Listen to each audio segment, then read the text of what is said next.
예, 목소리 들리시죠? 자, 오늘은 그 34쪽을 한번 펴보세요. 34페이지. 4페이지를 펴서 여기 이제 보면 중세 전기문학 제1기라고 나왔죠. 전기문학 제1기. 이게 이제 그 삼국 남북국 시대 요 부분을 좀 보겠습니다. 남북국 시대.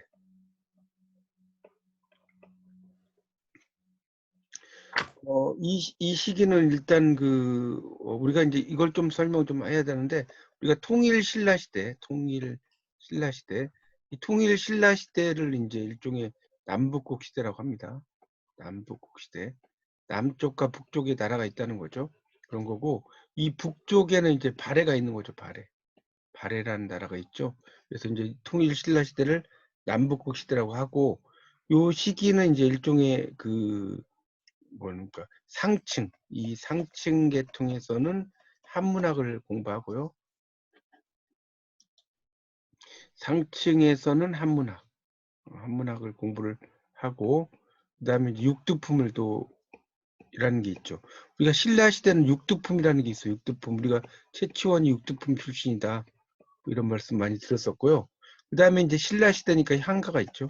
향가의 위상이 이제 상당히 맹위를 떨치고 있고, 그런 게 있고요. 그다음에 이제 이 시기는 전기 소설 이런 것들이 등장을 합니다. 이 전기 소설이라고 하는 게, 전기라고 하는 것이 이제 약간 기이한 이야기 뭐 이런 이야기예요. 이런 것들이 이제 그 등장을 한다라고 볼 수가 있습니다. 그 정도를 좀 알아두시고 보시면 좋겠습니다. 그래서 그 34쪽에 이제 보면 5.1.1에 한문 사용과 중세화라고 나왔는데, 그래서 이 고구려, 백제, 신라 이 삼국을 건국한 지배층은 이 군사 귀족이죠. 그래서 이제 이 사람들이 건국 서사시를 만들어요. 그러니까 우리가 일종의 뭐랄까요, 국가가 성립이 되죠. 우리가 이제 고대 시대에는 국가가 성립이 돼요. 국가에 성립이 되죠. 자, 이러다가 이제 드디어 이제 중세로 오게 되는 거죠. 중세로 이제 오게 되면 좀 더 어떤 국가의 성립뿐이 아니라 어떤 정립이라고 하는 게 더 낫겠죠. 어느 정도 체계를 갖추는 그런 어떤 시기라고 볼 수가 있겠습니다. 그래서 거기 이제 보면 그 34쪽에 나오죠. 고구려, 백제, 신라 삼국을 건국한 지배층인 군사 귀족은 건국 서사시를 전승해요. 그런 서사시들을, 그리고 주술적인 힘을 발휘해서 통치를 하려고 했다. 그러나 국가의 지배 체제가 그 확립되어 가는 과정에서 통치 제도를 정비해서 안정을 얻고 중요한 일을 기록에 올려 널리 알리는 것이 중요한 방법이라고 생각을 했다는 거죠. 그래서 이제 율령을 반포한다. 여기 지금 율령이란 말이 막 나오는데, 다섯째 줄에 이 율령은 법하고 똑같은 말입니다. 이 법을 반포했다는 거예요. 그리고 불교를 수용하고 한문을 수용했다, 이렇게 나옵니다. 그리고 이때 이제 고대에서 중세로 이행기에 등장한 나라 중에서 이제 중세화에 성공한 쪽이 바로 고구려, 백제, 신라라고 볼 수가 있겠습니다. 그래서 이제 그 밑에는 이제 고구려와 백제와 신라의 뭐 이야기도 쭉 나오는데, 뭐 그거는 그렇게 뭐 국사 시간에 뭐 공부하는 내용이라서 이거는 그냥 넘어가도록 하겠습니다. 이 부분은. 자, 그래서 35쪽으로 넘어가겠습니다. 35쪽. 자, 35쪽으로 가면 그 첫째 줄에 신라에서는 이제 지증왕 때 순장을 금지하라고 하는데, 이 순장이라는 것은 이제 한자로 이렇게 써요. 순자가 이렇게 쓰고요. 그 장자가 이렇게 씁니다. 이거는 이제 장사진을 장자고요. 이 순자는 원래 따라 죽을 순자예요. 따라서 죽는다. 이제 왕이 죽으면 그 뭐 하녀라든가 같이 묻어버리는 거죠. 그 속에다가. 그러니까 왕이나 귀족이 죽었을 때 아내 또는 신하 또는 종들을 함께 매장을 하는 거예요. 상당히 좀 잔인한 거죠. 그걸 순장이라고 그래요. 그러니까 며칠 정도 먹을 것은 이제 그 속에 넣어두고, 그 다음에는 이제 더 이상 먹을 걸 놓지 않죠. 그래서 죽이는 거죠. 또는 이제 이게 순장이라고 하는 것도 여러 가지가 있어요. 이제 그렇게 하는 경우도 있고, 또 이제 적의 그런 노예들 같은 경우는 그 자리에서 그냥 목을 치거나 뭐 이렇게 해서 죽이기도 해서 같이 묻기도 하고 뭐 그랬다고 합니다. 하여튼 이 순장을 금지하라는 명령을 내려요. 그래서 이 순장이 없어진 사회가 중세 사회다, 이렇게 이야기를 할 수도 있다. 이렇게 이해하시면 될 것 같습니다. 그래서 이제 이런 지배자와 피지배자는 이런 그 지위의 차이가 있어도 같은 사람이라고 인정하는 것이 중세 보편주의의 사고다, 이렇게 볼 수가 있습니다. 그래서 이제 35쪽에 보면 거기 세 번째 단락에 보면, 그래서 이제 혁명이라고 나왔죠. 새로운 사회 체제의 출현이 혁명이었다. 혁명. 바꾸력자죠. 바꾸력. 혁명할 때 형자는 이 목숨 명기 이거 쓰는 거죠. 레볼루션이라고 하는데, 그래서 이제 새로운 걸 바꾸는 거예요. 문자 생활도 하고 제도도 정비하고 법도 반포하고 한문도 사용하고 뭐 이렇게 나오고 있습니다. 그래서 그 신라에서는 이제 그 밑에 단락에 보면 가야와의 비교 이렇게 하는데, 가야는 이제 철이 많았죠. 철. 이 가야가 철이 되게 많았어요. 그래서 이제 무덤에 철제 갑옷을 넣고 순장한 사람들도 있었다. 뭐 이런 말도 나오고 있습니다.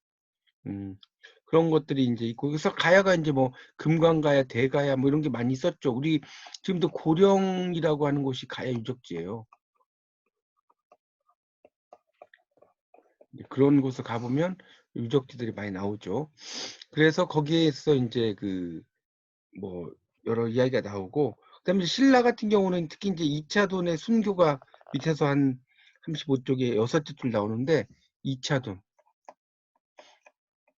2차 돈이 순교를 할 때 이제 자기 목을 베면 흰 피가 나올 거다, 뭐 이렇게 했다고 하죠. 그게 이제 순교와 관련이 있는 겁니다. 그런 얘기가 나오고요. 자, 그 다음에 36쪽으로 넘어가면 36쪽에, 그래서 이제 거기에 넷째 줄에 보면 고대는 우리말 문학의 시대고 중세는 한문학과 우리말 문학의 공존한 시대다. 맞죠?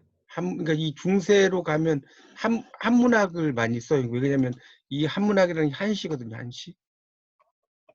한시를 많이 지었다는 거죠. 이 중세에는 고구려 백제 신라에서. 그리고 이제 우리말 문학은 이제 기층 문학으로 내려앉은 시대가 중세다. 그렇죠? 이 중세에는 좀 더 한문을 좀 더 많이 사용했다, 이렇게 이해하시면 될 것 같아요. 자, 그렇게 정리가 되고요. 그 다음에 이제 36페이지에 그 세 번째 단락에 또 밑줄 좀 치세요. 36페이지에. 여기 보면 건국 서사시를 노래하던 시대를 지나 한문을 쓰는 시대에 들어서서 문학 담당층의 구성에 변화가 일어났다. 특히 이제 이 문학 담당층이라는 말이 있습니다. 문학을 담당하는 층이죠. 이 구성에 이제 변화가 일어났고, 그래서 이제 그 한문을 수용을 해서 한문학을 이제 일으키는 것이 이제 쭉 나오죠. 그러니까 요 때는 이제 한문을 상당히 이제 많이 중심적인 어떤 언어로 사용했다라는 내용으로 그 밑에서 쭉 뭐 이야기가 계속해서 나오는데, 그런 내용들이 쭉 있어요. 그러니까 그거는 한번 읽어보시고, 밑에 있는 내용은 뭐 그렇게 크게 중요한 이야기는 아닌 것 같고요. 37쪽, 37쪽을 보겠습니다. 37쪽으로 이제 가면, 그래서 이 중세는 천자와 왕이 구분됐다, 이렇게 나오죠. 천자 왕이 구분됐다. 그런 시기라고 이제 볼 수가 있습니다. 그 위에다 조금 필기를 좀 해주세요. 우리가 이제 고대 시대와 이 중세 시대를 좀 비교를 한다면, 이 고대 시대는 건국 서사시의 시대죠. 그리고 우리말 시대다라고 볼 수 있어요. 이렇게 이제 고대 시대는 이렇게 이야기를 할 수 있고, 이 중세 시대는 그 뭐랄까 한문학 작품이 이제 많이 나오죠. 자, 이것이 이제 국가의 이념이 되는 거예요. 이념이 되는 것이고, 우리가 이제 상층에서는 한문학을 쓰고, 이제 기층, 아래 하층이라고 볼 수 있겠죠. 우리말 문학을 쓴다, 이렇게 좀 37쪽의 윗부분에다 좀 필기해 주시면 좋겠습니다. 그래서 이제 고대 시대와 중세 시대가 있는데, 이 고대 시대는 그런 건국 서사시 시대고 우리말 시대고, 그다음에 중세 시대는 한문학 작품 국가 이념이고, 상층은 한문학, 기층은 우리말 문학이다, 이렇게 적어 주시면 좋겠습니다. 그래서 이 중세 시대에는 이제 뭐 다시 37쪽에 위에 보면 이 천자는 문명권 전체에서 함께 받드는 최고의 지상 대리자였다.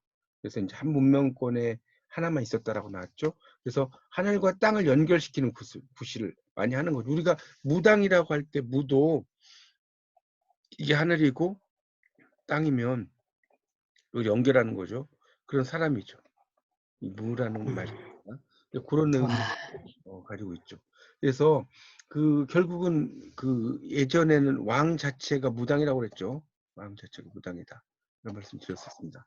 그래서 이제 그런 그 연결시키는 구실 이런 걸 많이 하게 됐다는 것이고요. 그래서 이제 뭐 동아시아에서는 이제 특히 중국이 천자 이런 걸 많이 했죠. 우리는 천자보다는 왕이라고 그랬고 한자가 왕을 책봉하는 거예요. 이 중국의 어떤 영향을 많이 지배를 받은 시대였다는 건 다 아실 겁니다. 뭐 역사 드라마나 이런 데 보시면 많이 나오는 거니까. 자, 그래서 이제 그 37쪽의 그 밑에 두 번째 단락에 보면 그래서 이제 요 시기에 이제 그 이두라고 하는 것이 나와. 이두. 거기 두 번째 단락에서 한 8째 줄 정도 내려가면 한문이면서 우리말 어순에 따라 쓴 글 이런 말이 있을 거예요. 한문이면서 우리말 어순에 밑줄 쳐놓으세요. 한문이면서 우리말 어순에 이게 이제 바로 이두예요. 이두라는 것은 우리말식 한자란 한자 표기. 이게 무슨 말이냐면 만약에 애국 이러면 나라를 사랑한다 이거 하잖아요. 나라를 사랑한다 이런 뜻인데 이거는 이게 먼저 되고 이게 나중에 해석하잖아요. 근데 이 한자적 표기어는 국 나라를 사랑한다 이런 식으로 쓰인다는 거죠. 그러니까 이 앞에 있는 게 먼저고 뒤에 있는 게 나중에죠. 이런 식으로 우리말식으로 표기를 한다 이렇게 이해하시면 될 것 같습니다. 그래서 임신서기석이라는 것은 임신년에 서기석이죠. 서기. 그러니까 서는 맹세한다는 뜻이에요. 그다음에 이제 기는 기록한다는 뜻이죠. 맹세해서 기록한다는 거죠. 돌에다가 임신년에 돌에다가 맹세해서 기록한 글이다. 임신서기석이에요. 그래서 그 우리말 어순에 따라서 쓴 거라는 거죠. 그렇게 이해하시면 될 것 같습니다. 그래서 이제 그 밑에 그 차자표기라고 밑에서 넷째 줄에 차자표기라는 건 뭐냐면 이게 차자가 빌릴 차자거든요. 글자를 빌린다는 거예요. 차자표기 밑에 나오죠? 밑에 셋째 줄 보세요. 밑에 셋째 줄 향찰, 구결, 이두라는 게 있어요. 그래서 이 향찰이 이제 향찰에다가 1번이라고 하시고요. 구결이 2번, 이두를 3번이라고 이렇게 해놓으세요. 향찰은 음독 플러스 훈독이에요. 음독 플러스 훈독이라고 해서 이거는 향가 표기할 때 향가 쓸 때 나는 것이고 구결이라는 것은 구결이라는 거 토다는 거예요. 토를 다는 거. 토를 다는 거. 그래서 자활 하기 습지 하면 뭐 하니 뭐 이렇게 붙이는 거예요. 불여겨로 이런 거. 이런 걸 구결이라고 그래요. 알겠죠? 하니. 하니 같은 경우도 이제 보통 한자에서는 옛날에는 우리말이 따로 없으니까 위인이라고 쓰는 거예요. 할 위자 써가지고. 위는 이게 한이가 되는 거 한이. 요즘 말로. 이두는 우리말식 한자. 이렇게 세 가지가 있다는 걸 꼭 알아두세요. 이렇게. 자, 이런 걸 차자표기라고 한다. 자, 그래서 밑에 설명 나오죠. 37쪽의 밑에 셋째 줄에 향찰은 한자의 음과 뜻을 따서 우리말 표기했다. 향찰 덕분에 기록문학인 우리말 노래 향가가 이루어졌다. 이렇게 나왔죠. 그래서 이제 우리의 어순과 어법으로 넘겨보세요. 그런 그 끌어일도록 하는 구호를 한자를 가지고 이제 이야기를 하는 겁니다. 그러니까 이 향찰이라는 것은 향가를 해독할 때 쓰는 거죠. 향가를 해독할 때. 향가를 해독할 때 쓰는 거. 이것을 이제 우리가 향찰이라고 이야기하는 겁니다. 향가를 해독할 때 쓰는 것이 향찰, 그 다음에 구결, 그 다음에 이두다 이렇게 이해하시면 될 것 같습니다. 네, 그 정도 하고 넘어가겠습니다. 자, 그래서 38쪽으로 이제 넘어가면 38쪽입니다. 그 위에는 읽어보시면 되고, 자, 5.1점에 나라 위협을 알리는 금성문이라고 나왔는데, 이 금성문이라고 하는 것은 이제 비석에다 새긴 글이에요. 비석에. 쓰는 글이라고 써놓으세요. 이런 걸 금성문이라고 하는데 그 금성문의 대표적인 그 작품이 광개토 대왕릉비예요. 거기 두 번째 단락에 나왔죠. 414년에 광개토 대왕비라고 나왔죠. 여기에 이제 상당히 이런 그 금성문이 있다는 것입니다. 그 밑에는 쭉 읽어보시면 되는데 뭐 그거는 그렇게 중요하지 않고 39쪽을 볼게요. 39쪽. 그래서 이제 그 고구려 414년 이때 이제 세워졌는데 뭐 어떤 영웅적인 그 첫째 줄을 보세요. 승리를 거둔 행적을 길게 다루었다는 점에서 건국 서사시의 기백을 물려받았다고 할 수 있지만 초인간적인 상상은 버리고 사실을 구체적으로 서술했다. 또 문장을 화려하게 수식을 하고요.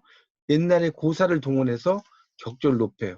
이런 것들이 상당히 하는 거. 이런 것에는 관심이 없고 사실 자체가 설득력을 가질 수 있도록 한 점에서 그런 그 장식적인 비문과 좀 더 구별한다는 거예요.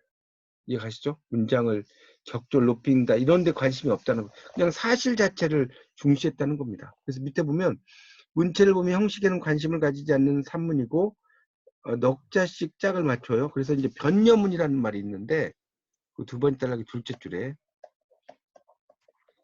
이 변여문이라는 것은 이제 특히 이제 변이라는 것은 두 마리의 말이에요. 두 마리의 말. 이 두 마리의 말이 나란히 수레를 끌고 다녀요. 끌고 다니는 것이고 이 려는 한 쌍의 남녀예요. 한 쌍의 남녀. 자, 이게 무슨 말이냐면 두 마리의 말, 이게 말이 이게 두 마리의 말이 있어요. 두 마리의 말이. 근데 이 두 마리의 말이 나란히 수레를 끌고 다니니까 여기서 말이 이게 두 개가 되는 거예요. 이 두 마리의 말이 나란히. 그러니까 합해서 네 마리죠. 그리고 뒤에서 수레를 끄는 사람이 또 두 명 있죠. 이렇게. 수레를 끄는 사람 두 명이죠. 그러니까 변여문이라는 건 뭐냐면 네 자로 갔다가 여섯 자로 간다는 소리예요. 그 글이. 그걸 우리가 변여문이라고 하는 거예요. 좀 어려운 말입니다. 변여문이라는 게. 그러니까 네 글자로 갔다가 여섯 글자로 가요. 그 밑에 보시면 나오죠. 거기 은택, 뭐 네모, 우, 그다음에 황천 나오죠. 위무, 진피, 사해 이 나올 때 보기 보면 여섯 글자잖아요. 네모는 지금 글자가 안 보인다는 거니까.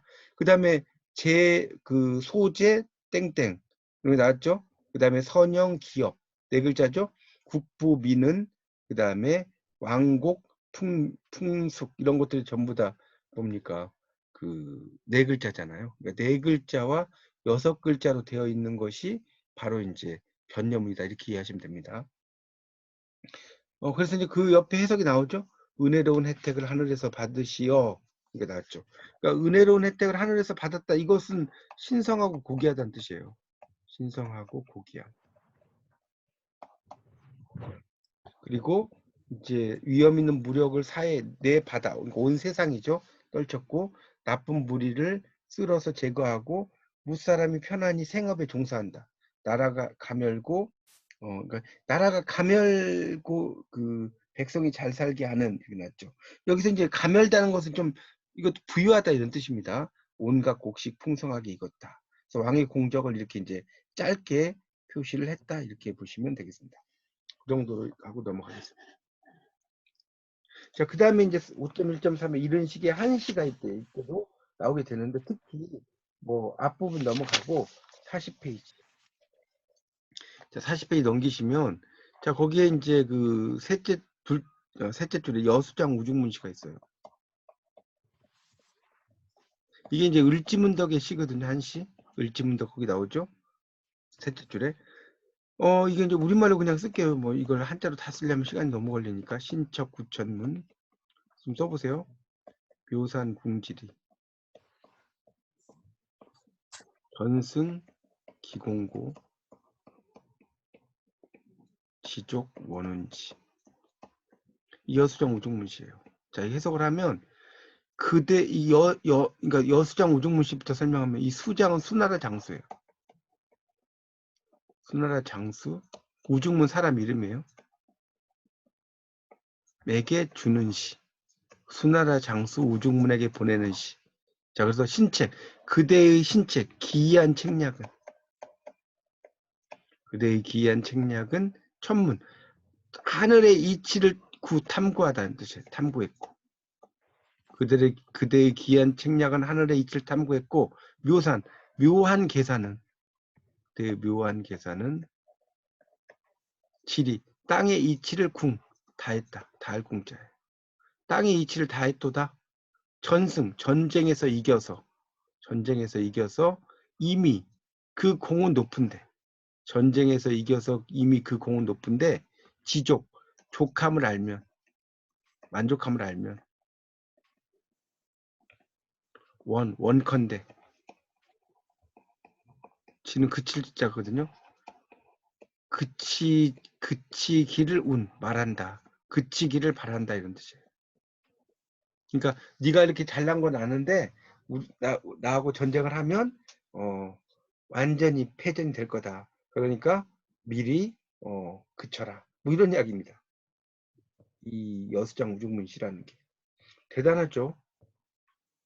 그래서 이제 을지문덕이 이제 정말로 그 엄청난 대군 리기잖아요. 국사 시간 배우셨겠지만. 그래서 이제 을지문덕은 밑에 나왔죠. 셋째 줄에 두 번째 단락. 한시에서 능력을 발휘했고 외적의 침입을 막으면서 한시를 이용한 심리전을 곁들였다. 이런 말 나오고 있습니다. 자, 612년 그 밑에 있죠. 고구려를 침공한 수나라 군대가 평양성 근처까지 와서 병사들이 굶주리고 피로한 기색을 보였다. 그러자 을지문덕은 이 시를 지었다는 거죠. 적장에게 자기 생각을 전달하는 최상의 방법이 한시였다. 그래서 겉으로 내세우는 말과 속뜻이 다를 수 있는 문학 작품의 이점을 이제 19에서 살렸다.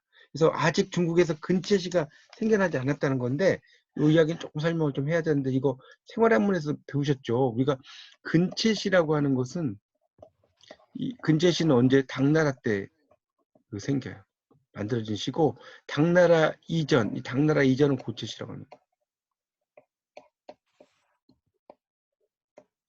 당나라 이전의 시라고 쓸게요. 이건 당나라 때 이후의 시. 이걸 이제 근체시, 고체시라고 하는 겁니다. 그러니까 당연히 이때는 근체시죠. 당이 생긴 게 아니니까. 그래서 그렇지만 상당히 짜임새가 있게 쓰였다. 이런 이야기입니다. 그래서 겉에 드러난 말로는 적장의 전공을 취하하고 물러가도 부끄러울 것이 없다고 했지만 실질적으로는 뭡니까? 상당히 한 방을 매기는 이야기죠. 그래서 이제 나중에는 이제 이규보의 시와 백운소설이라고 나와요. 백운소설. 이 백운은 이규보의 호입니다. 백운소설이라고 할 때 백운이라는 게 이규보의 호예요. 흰그룹. 소설이라는 것은 여기서 실제 소설이라기보다는 비평집이라고 생각하시면 될 것 같아요. 이규보가 쓴 비평집. 백운 소설에다가 이제 그 시를 인용을 해놨다는 거죠. 그런 정도로. 그래서 글 지은 법이 기이하고 고고하며 화려하게 아로새기거나 꾸미는 버릇이 없으니 졸렬한 문체로서 미칠 수 있겠는가 했다. 상당히 이제 이 기이하고 고고하고 화려한 말로 쓰지 않았다는 거죠. 그렇죠? 그러니까 상당히 잘 썼다는 평입니다. 자, 그런데 이제 뭐 반대의 경향 같은 경우도 있었다. 그래서 신라 왕이 직접 지어 수놓은 형태로 고종에게 보낸 태평송 이런 것들 당나라의 환심을 얻고자 지었다는 거예요.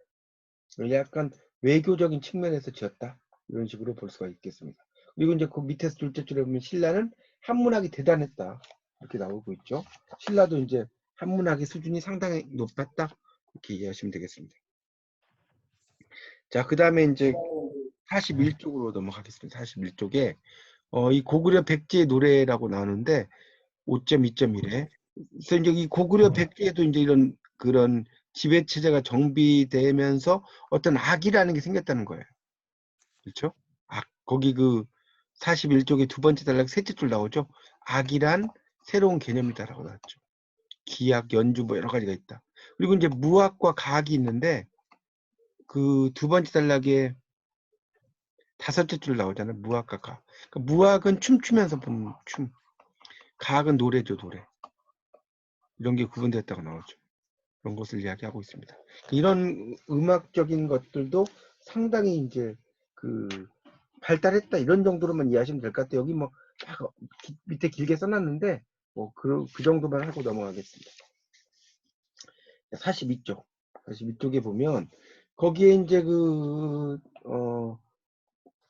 이제 첫 번째 단락에서는 이제 검은고라든가 뭐 이것도 음악과 관련된 거니까 넘어가고 두 번째 단락을 보겠습니다.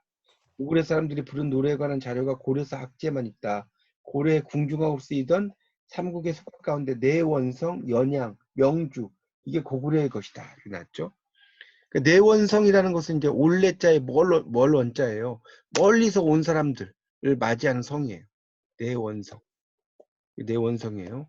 그런 거고, 연양이라는 것도 이제 하나의 지역이고요. 명주 이런 것도 이제 다 이야기인데, 여러분이 원래는 이제 그 전에 국문학개론 이런 게 있었는데 이번에 바뀌어가지고 이제 고전의 이해 감상으로 바뀌었는데, 그 전에 세대들은 이제 이런 그 국문학에서 다 공부를 좀 하셨는데, 여기서는 이렇게 하여튼 이런 것들이 고구려의 노래라고만 이해하십시오. 내 원성, 연양, 명주 그렇게 이해하시면 됩니다. 시험에 다음 중 고구려의 궁중악으로 쓰이던 뭐 노래가 아닌 것은 이렇게 나올 수 있어요. 그 다음에 이제 백제의 노래가입니다. 백제학이라는 게. 그래서 쭉 내려가다 보면 그 네 번째 단락에 한 셋째 줄에 볼까요? 선운산. 고창에 가면 선운산이 있죠? 고창에. 선운사도 절도 있고. 무등산, 방등산, 정읍, 지리산 이런 것들이 있다는 고구려의 노래. 여기서 이제 정읍이라고 하는 것은 이게 이제 정읍사를 가리켜 정읍사. 나중에 이제 여러분 공부하시겠지만 정읍사를 가리키는 겁니다. 정읍사. 정읍사는 제가 조금 이따가 다시 좀 설명을 드릴게요. 일단 넘어가고. 그 다음에 이제 백제의 노래의 특징은 여성의 노래다. 밑줄 쫙 쳐놓으세요. 백제의 노래는 여성의 노래다. 그래서 무등산을 제외한 나머지 네 편은 모두 여성이 지었다. 여성이 겪은 고난을 이야기했다. 그래서 백제의 그런 그 여성이 이제 그런 노래를 많이 불렀다는 것이고요.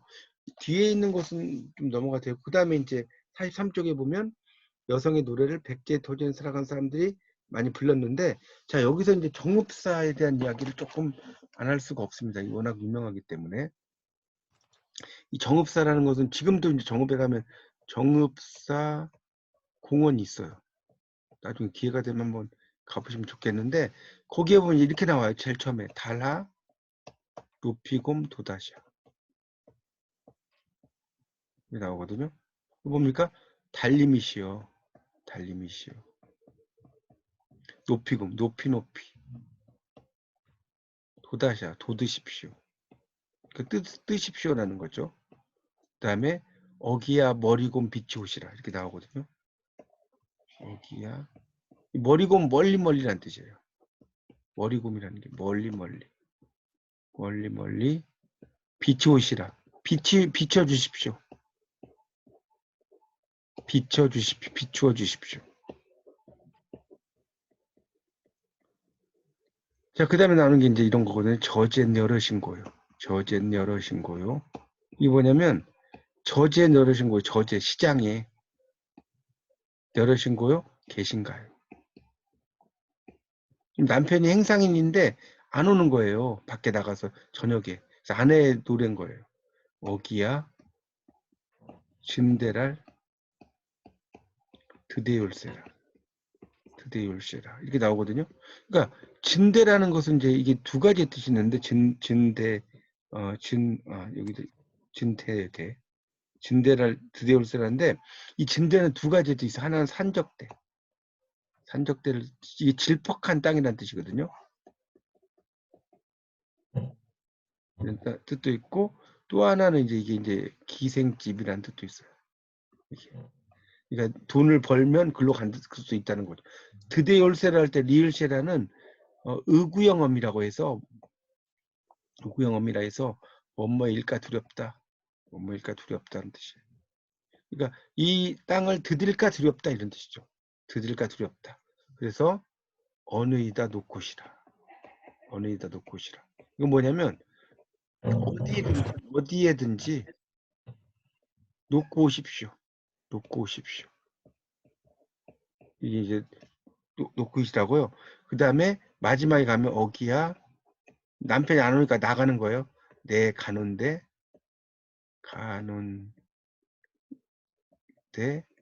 점글할세라